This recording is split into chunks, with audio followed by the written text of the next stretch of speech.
NASA psyche mission. सोचो, एक giant wall of metals जो मैसेच्यूसेट्स से भी बड़ा है। हाँ, सही में ऐसा एक एस्ट्रॉयड एग्जिस्ट करता है जो सन को ऑर्बिट करता है और वो मार्स और जुपिटर के बीच में जो एस्ट्रॉयड बेल्ट है उसमें लाई करता है।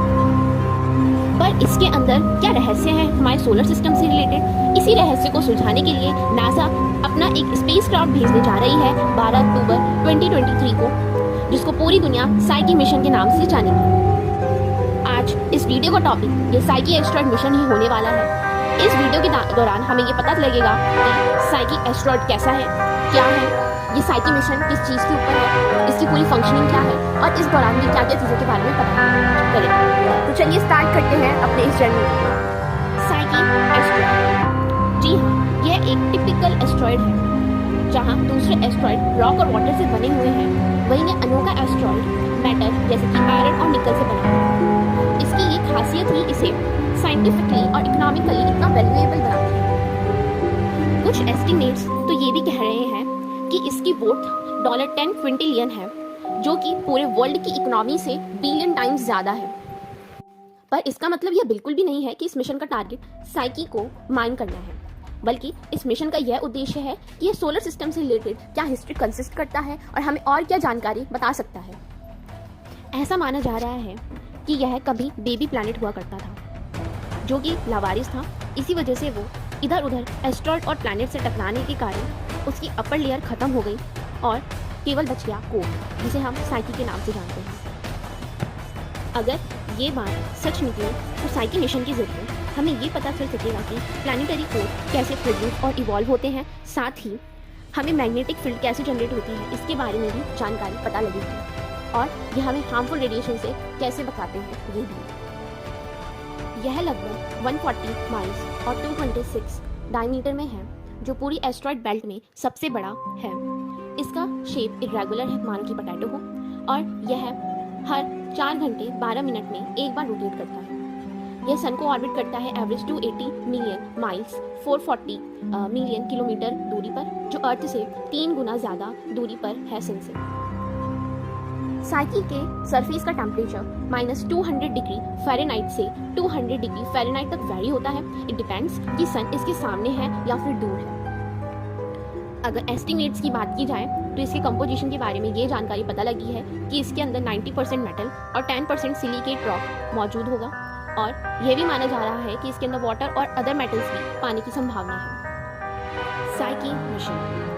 साइकी मिशन नासा का डिस्कवरी प्रोग्राम है, जो low cost high impact mission है। इसका पर्पस सोलर सिस्टम एक्सप्लोरेशन है। मिशन के ऊपर 2017 से काम हो रहा है और यह अक्टूबर 15, 2023 में Cape Canaveral Air Force Station Florida से लॉन्च होगा स्पेसएक्स के फैल्कन हैवी रॉकेट की हेल्प से। यह पहली बार होगा कि नासा फैल्कन हैवी का यूज इंटरप्लैनेटरी मिशन के लिए करेगी, और यह भी कि फैल्कन हैवी पहली बार रात में लॉन्च होगा। यह क्राफ्ट लगभग 4 इयर्स लेगा साइकी तक पहुंचने के लिए, जिसमें यह सीरीज और ग्रेविटी असिस्ट करेगा मार्स और अर्थ से, ताकि फ्यूल बचे। यह मिशन 2027 में कंप्लीट होगा। लगभग 21 मंथ्स तक साइकी एस्ट्रॉयड को ऑर्बिट करेगा।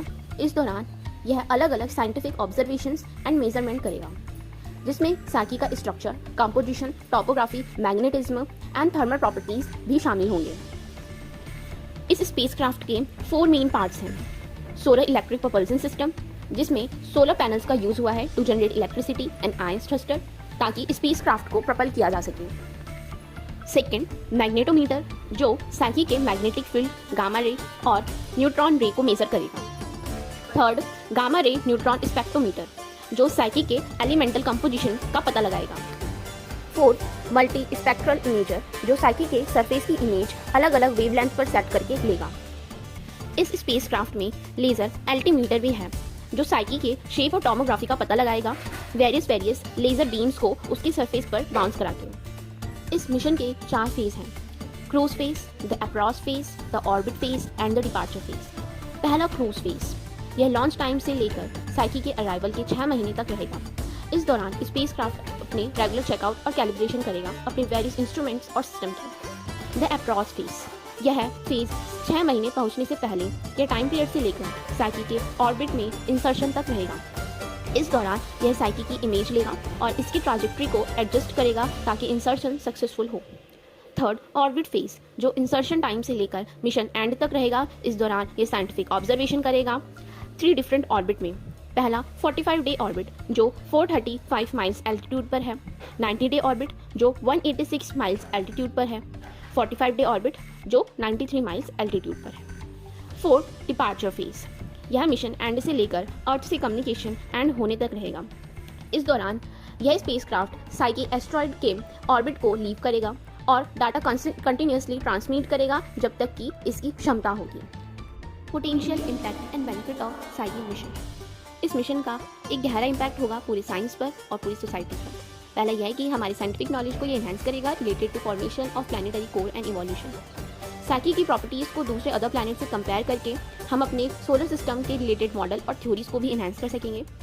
हम यह भी पता कर सकेंगे कि लाइफ की क्या और डाइवर्सिटी और ऑरिजिन हो सकते हैं इस सोलर सिस्टम में। साइकी एस्ट्रॉयड पर वाटर और ऑर्गेनिक मॉलिक्यूल्स मिलने से हमें यह भी अंदाज़ा लग सकेगा कि क्या और जगह लाइफ एग्जिस्ट कर सकती है या नहीं। इस मिशन से फ्यूचर जनरेशन को काफ़ी जानकारी प्राप्त होगी, जैसे कि साइंटिस्ट को और आगे आने वाली फ्यूचर जनरेशन्स को यह अपॉर्चुनिटी देगा कि कैसे मिशन को डिज़ाइन, डेवलप और ऑपरेशन को सक्सेसफुल किया जा सकता है। साइकी यह भी एक्सप्लोर करेगा कि कैसे सोलर सिस्टम में एक्सप्लोरेशन के दौरान टेक्निकल डिफिकल्टी, कम्युनिकेशन डिले और कॉस्मिक कंडीशंस का सामना करना पड़ सकता है। यह मिशन यह भी चेक करेगा कि क्या सोलर इलेक्ट्रिक प्रोपल्शन सिस्टम की क्या कैपेबिलिटीज़ हैं, जिसको इम्प्रूव करके फ्यूचर में हम लोग चीप और रिलायबल मिशन तैयार करके अपना मिशन सक्सेसफुल कर सकेंगे। यह इंस्ट्रूमेंट्स की रिलायबिलिटी और रिजाइलेंस को चेक करेगा सोलर सिस्टम की वेरियस हार्श इन्वायरमेंट में भी। इस मिशन से हमें न्यू टेक्नोलॉजिकल इन्वेंशंस करने का मौका मिलेगा, जिससे कि कम्युनिकेशन डिलेज और रिलायबल स्पेसक्राफ्ट बनाए जा सकें। इस मिशन से हम यह भी पता लगा सकेंगे कि क्या फ्यूचर में ज़रूरत पड़ने पर हम साइकी एस्ट्रॉयड पर माइनिंग कर सकेंगे या नहीं। ओवरऑल बात की जाए तो नासा का Psyche mission ground breaking as well as thrilling mission होगा। इस मिशन से बस हमें ये देखना है कि क्या हमें नई चीज़ें जानने को मिलेंगी सोलर सिस्टम से रिलेटेड एज वेल एज अपनी लाइफ से रिलेटेड, कि कैसे लाइफ अर्थ पर एग्जिस्ट करती है और ये क्या कहीं और भी एग्जिस्ट कर सकती है या नहीं। Thank you. और आपको ये वीडियो कैसी लगी आप हमें कमेंट करके बताइए और हमारे चैनल को सब्सक्राइब करना ना भूलिए अगर आपको साइकी एस्ट्रॉयड से रिलेटेड इन्फॉर्मेशन अच्छी लगी।